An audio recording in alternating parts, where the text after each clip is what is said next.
I wasn't supposed to be in tech. Or so I was told. In college, I took no CS classes, I didn't know the difference between Java and JavaScript, and Python was a snake. It all started one slow afternoon in the office. I was in my first job out of college, which was at a law firm, and work was slow, which meant compulsive email checking. Don't judge me, I know you've been there before. So what happened was, out of the blue comes an email from Indeed, and at the corner of my eye, I spot this tech paralegal position. I didn't know what blockchain was, so I googled it.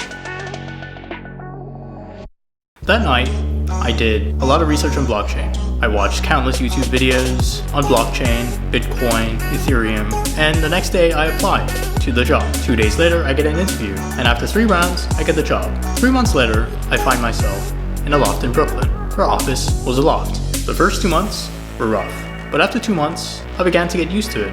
Every day I got to talk to product managers, marketing people, content marketing people, engineers, startup founders. It was a crazy environment. I was always learning. In fact, every week I got paired up with random people in the company, so I kept making connections. It was an exciting time of my life, but after 8 months, I felt like I needed a change.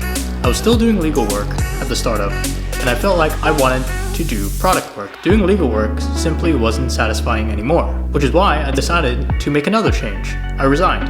After resigning, I looked into a coding bootcamp, and then I spent a whole month preparing for a coding bootcamp, doing coding exercises online, learning HTML, learning CSS, but I never made it past CSS. After a month of coding on and off, I realized that engineering wasn't really the way for me to go into tech, which is when I started to reach out to people in my network.